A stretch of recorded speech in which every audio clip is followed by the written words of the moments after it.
I want power.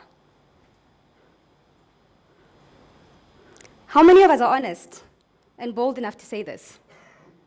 Power. The unsavory and at times evil word that many of us don't want to associate ourselves with or even aspirations with. The force that not only corrupts, but it also distracts. That's what we're told, right? As I was grappling with this phenomenon that is power, I found myself wondering why, unlike many other things in the world, it's mostly perceived for its destructive nature. We know that water gives us life, but we're also not naive to ignore the fact that it takes away life by drowning us. We know that information enlightens, but we also know that it can mislead, propaganda, now called fake news. And many other such instances that we can be observant enough to look around and identify. You see, my curiosity around power just didn't happen in a vacuum. It happened as I was looking at the world around me and I saw so many paradoxical realities that just did not make sense at all. Depending on who you speak to in South Africa, you can get a completely different picture of our country. We're wealthy, but we're impoverished. We have worlds of opportunities open for us, but we're also suffocating and depressed from unemployment. We play multiple sports, but we also fetch water from the river. The most unequal country in the world, our South Africa. While half of the population in Central African Republic suffers from food insecurity, and a quarter of the population in Yemen suffers from malnutrition, the UN Food and Agriculture Organization tells us that we're wasting 1.3 billion tons of food annually, a third of all food produced for human consumption, more than enough to feed the more than 800 million plus starving people in the world. Not once, not twice, not thrice, but 4 times over. I want you to sit with that number. Starving people in the world can eat 4 times more than they need to if something was done right. Surely something is broken in the system. How can this be? It was this very question that actually led me to a moment of wrestling with 2 very haunting possibilities. That one, we may have to concede that as a collective, the world's problems are bigger than all of us, that it is impossible for all of us to solve the problems. Or 2, that we can agree that actually it's within our collective capacity to solve the world's problems, but we know we haven't. Because we look around and we see kids schooling under trees. We look around and we see student debt at an all-time high. An essential need that takes people out of poverty commodified. Something I call an absurdity. How did we get here? In order to believe the first possibility, we may have to look away from some of the paradoxical natures of the problems we have. That for a particular problem like hunger, we have a deficit issue on the one side and a surplus issue on the other side. Also, from a humanities perspective, this may require us to actually forego our drive and the hope that actually we can live a better world, we can live in a better world, and we can do things to actually better our world and live in a fair and just world. That to me sounds like the death of the spirit. And I suspect that Dr. Angela Davis must have seen something like this when she urged us, you have to act as though it's possible to radically transform the world. And you have to do so all the time. Naivety, absurdity, craziness, youthful zeal. That's some of the things we call these things, right? I call it hope, and I think it's necessary. The second possibility was one I found particularly interesting, and I ended up spending a bit more time on it, to believe that it's within our collective capacity to solve the world's problems, yet understanding and seeing and knowing that nothing has been done means one of 2 things. 1, we don't want to, which is okay, I guess, if you don't want to, no one can force you. But 2, we actually would like to, and we actually have the will and the drive and the capacity to do it, but we just don't have the power to do it. We don't have the power to do it, which is what brings me here tonight, to talk about the politics of power. I'm going to be talking about the politics of power in the context of 3 things, all of which I believe influence the world. One, I'll be talking about what I call the tragedy of powerful people without leadership and leaders without power. Two, I'll be talking about the nature of power and how it flows or doesn't flow from entity to entity over time. And lastly, I'll be talking about how those who find themselves on the margins of power can go about tapping into spheres of power that can enable them to radically and systemically transform their communities for themselves and for other people. And as I do this, I'm going to be tapping into the story of myself as an individual, as well as the story of us as a collective, because I believe stories add some color on how we perceive the world. But before I do that, I'd like to give a bit of context on what I mean when I talk about power in this context. I'm also going to be sharing a distinguishment between power and leadership, because I recognize the two are used interchangeably at times. Power, in simple terms, means one's capacity to be able to act or decide to effect a certain outcome. It derives its legitimacy from what Eric Liu calls 6 sources of power: physical force, capacity for violence, the power of ideas, social norms, the rule of law, collective intensity, or the power of numbers. Leadership, on the other hand, is one's ability to rally oneself and those around them behind an idea or a cause. It may or may not result in anything. If you live in South Africa, you will know sometimes protests lead to something, sometimes they don't. And it may or may not be a source of power. So now that that's clear, I'm going to be going into the first point that I introduced, which is the tragedy of powerful people without leadership and leaders without power. The common story that comes to mind in this regard is the story of the worker, anywhere else in the world. Given enough room to lead and to be held accountable, but not enough power to systemically and radically transform the world.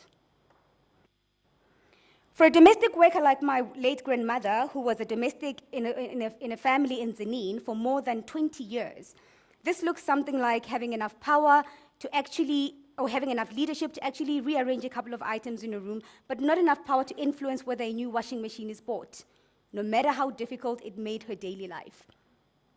For those of you who find themselves in corporates, this looks something like being enough of a leader to be able to create some initiatives and come up with ideas on how you can solve some organizational problem, but not having enough power to actually implement those and bring them to life.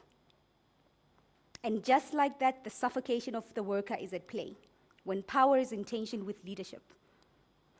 If you've ever found yourself in such a situation, you will know that it's not unlikely to look around the world around you, your society, your community, it's a church, it's an organization, it's at work, and wonder what the custodians of power are doing in that regard.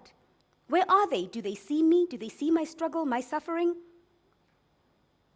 And one of the things, as I was reflecting on this in my own moment of struggle, that I realized was actually that power cushions and it elevates above the ground.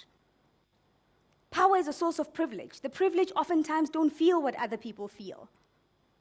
This requires us to look beyond our own struggles and understand or empathize with people we may not necessarily agree with. Another interesting thing about power is that once you've acquired it, the scramble for it doesn't end. You keep going, and you keep going. If you have power today, you want more. That's if you're greedy, if it's not guarded. And if you have power today, you may have to guard it some more. I'm getting a bit emotional, I'm sorry. The most important thing that I've seen with power, nonetheless, is that it requires absolute bravery and honesty. Because some of the problems we have in the world require us to look at the darkest corners of our society and the foundations on which it was built. The foundations of slavery, the foundations of colonialism, the foundations of sexism, the foundations of oppressing the LGBTIQ+ members, and many other such absurdities we can look around and identify. That kind of honesty is not an honesty one has by virtue of having power. That kind of honesty requires bravery and boldness. It can actually result in casualties. That is the kind of honesty that many of us opt out of and choose the easy way out. Ignorance, apathy, and neutrality in the face of great difficulties. So where are all the well-meaning, powerful people in the world, you may ask? They're there. I won't be unkind, untrue, and unfair enough to say all the powerful people in the world are bad. In fact, the entire premise of this delivery falls flat. But the fact that we still look around and we see gender-based violence, in South Africa at the rate that it's happening means there's not enough people in the arena. Or if there is enough people in the arena, surely they're not putting their best foot forward. But my belief, based on what I've seen, is that there's not enough people in the arena because so many people are too busy standing in line. And this brings me to the second point that I introduced, which is the nature of power and how it flows or doesn't flow over time. The biggest conception about how power flows is that it flows organically from entity to entity over time. It just flows, it just goes. When you're done with it, give it to me, then I'll just continue like a baton. I'm reminded of this each time I hear the term future leaders, which says we recognize that you can lead, we recognize you're capable, we recognize the will, but hang on, wait in line. What a tragedy. Besides flowing in organically, power has a self-reinforcing effect.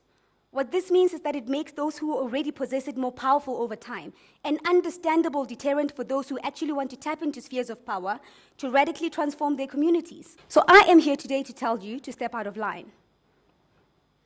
Tempting as it is to say, let me get more educated, if you're South African, you should be able to look around in your community, in your circles, and know people who are educated but are still waiting in line. Tempting as it is to say, let me get a bit more senior, because when you're senior, you can make more decisions in an organization. Many of us should know that meritocracy is a myth, because if it wasn't, it wouldn't have a face that looks the same everywhere you go in the world. And it would also be rewarded the same across race, gender, and many other matrices. So I'm here to tell you to step out of line and into the arena. But how do we do that, you can ask? This brings me to my final point of how those who find themselves in the margins of power can go about actually tapping into spheres of power to radically transform the world. The most important thing in this regard I've identified is to know yourself and be honest with yourself. Self-honesty means that you won't have to sacrifice yourself in the name of a struggle, or you won't sacrifice yourself in the name of bringing change. What this means is that you look at yourself and you say, out of the six sources of power that have been identified, which one resonates the most with me? Which one do I believe that I have a handle on? Which one, if I had to execute, would I sleep better at night? Some people may not entirely sleep well, knowing that they have to beat up people. I don't condone that in any way, by the way. But those are some of the sources of power that we see around the world being utilized. I hope they get to stop, because there has to be another way. Once you've identified your source of power that resonates with you, you can then identify space in society where you can actually execute that or use that. Do you want to be a politician? Why are you waiting for the next election? Why don't you just go into politics in the next election cycle, run for public office? You want to be an entrepreneur? Why don't you start tomorrow with what you have? Building sustainable organizations that look beyond just profit. Killing people in the process, yes. Chasing profits. Killing our planet in the process, yes. Chasing profits. When given power, do we use it to empower others, or do we use it to destroy? When creating content, we live in a content creation era. When creating content, do we use it to enlighten and to break down barriers of division between different groups? That is how you tap into the next sphere of power. Power is not this monster. Power is kind. Power is sharing. Power is fair. It sees everyone. Power is intolerant to inequality. I'm not talking about the power that bombs. I'm not talking about the power that is insecure, the power that hates, the power that is insincere. I'm talking about the power that unites, but the power that is also not scared to burn down bridges that divide us and bridges that are actually not going to help us move into a future that is sustainable for all of us. If none of us live a life that is fair and just, how do we justify that other people need to live a life that is opulent? How do we go home and look in the mirror and justify that? We have to be able to justify that. The biggest obstacle between ourselves and our own powers is the ego, something I personally had to fight when I decided to quit my job in corporate to give my venture an opportunity to succeed. Something in retrospect that was so absolutely liberating, but was so fundamentally hard. Fundamentally hard because for the first time in 25 years, I had to function out of a curated system. You see, I started preschool when I was 3 years old because my mother, an ambitious working woman in a village, couldn't afford to get me a nanny. So naturally, she had to send me to school. My father, a loving father, had to stay away from home, although he was working away from home. I was considered a born free, still affected by the Group Areas Act, still affected by the migrant labor system of our country. For the first time, stepping outside of the system, I experienced what it means to have transformation as a step change and not as an increment. And that, for me, was not a romantic journey. It was a fundamentally hard thing that I have seen can actually result in casualties. And I'm not here to get into sacrificial politics, you see. I'm just sharing this story because I want us to have an understanding of what it means to shatter glass ceilings of power. It comes with casualties and it is hard, but I hope that we can use this understanding to know what it means to go in there and to also understand that it is possible. History has taught us that actually there's always practical possibilities and some magic in between. Every historical moment of transformation and of change has always happened and was accompanied by extraordinary action or inaction, something that doesn't happen when it's business as usual. Business as usual means many things. It means waking up depressed in the morning, understanding the system is broken, but continuing to go to work. Business as usual means looking at that street kid, understanding that they're hungry, giving them a cent or giving them an orange every day and saying, I've done my part. The most striking feature of business as usual is neutrality in the face of injustice, something that many of us are so acquainted and so comfortable with. That is not what a standing nation does. A standing nation recognizes that it stands on the shoulders of those who came before it. And as they passed on the baton to us, we owe it to the future generations to pass on the baton. A standing nation is kind, is honest, is just. A standing nation is unafraid to use fire to burn things. Burn them down if they don't add value or if they are unjust to other things or to other people.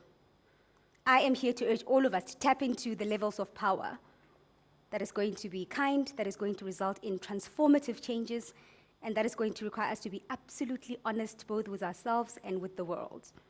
Thank you.